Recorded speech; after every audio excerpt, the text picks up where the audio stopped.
of all, at least edit it. When I say the F word, can we get that out of there? I got so much slack for that. That was Can you beautiful. edit my F words out of there? That was fantastic. Why would we do that? Isn't that just part of your poetry? It is. It's like, It is. you. It's definitely my vernacular. It's a term of endearment in football. Absolutely. I'm just not very intelligent, you know, so it's like my fill-in word for everything. And it applies. It showed colorful. That's what it was. Colorful, yeah. Is the competition at linebacker a little less wide open than it was a week ago? I think we're starting to figure out, you know, who it possibly could be. I think there's some front runners right now, but it's not done. It's not over with.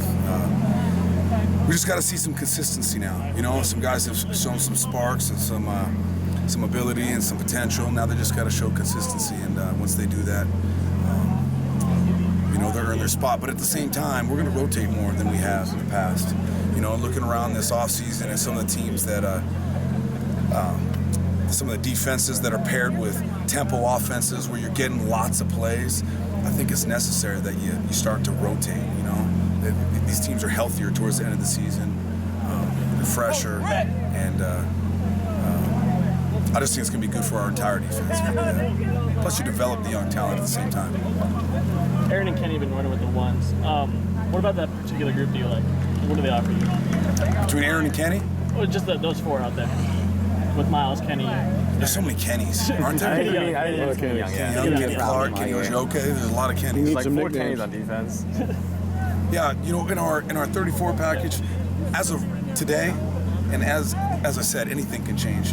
Today it was Miles, it was Aaron Wallace, it was Kendricks, and it was Kenny Young. Now that was today.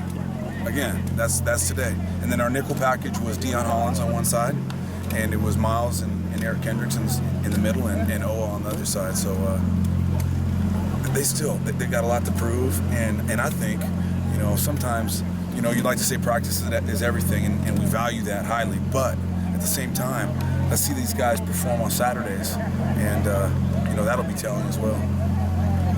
How much tougher would you say this defense is than it was 2 years ago this time? I was telling the team and the defense this a couple days ago that it just feels different, you know. It's just, there's a different vibe.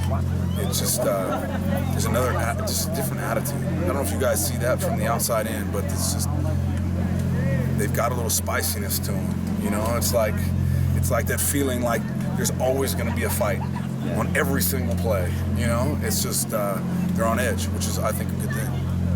Coach, 2 weeks of San Benito almost up. What stood out to you on defense over these 2 weeks? They all did. You know, over the course of 2 weeks, everybody had their moments.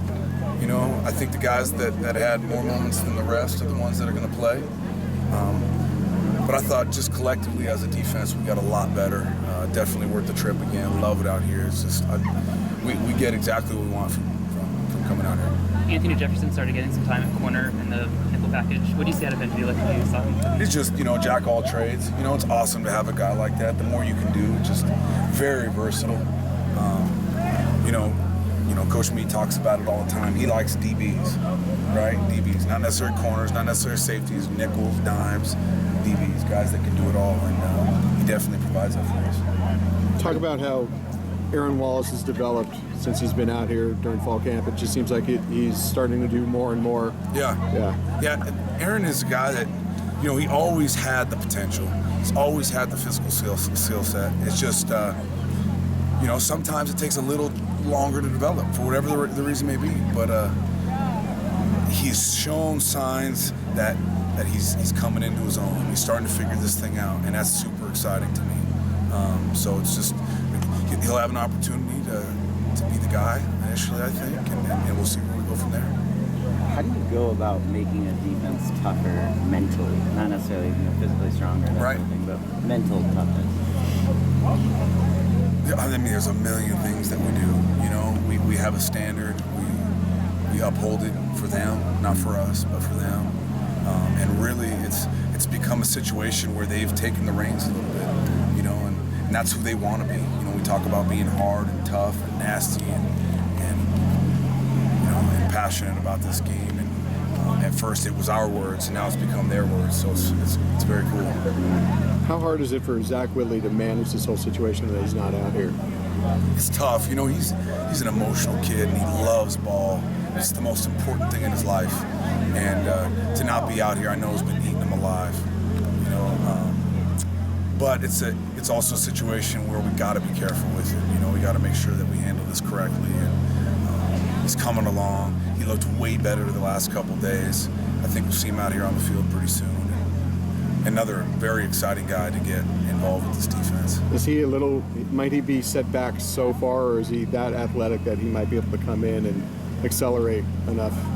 I think it's going to be a thing where, you know, we kind of find out what he's comfortable with initially and find a role for him. I think he's a guy that we got to involve in some way in this defense. He's got too much talent not to. What would you like to see more from Kenny or Joki?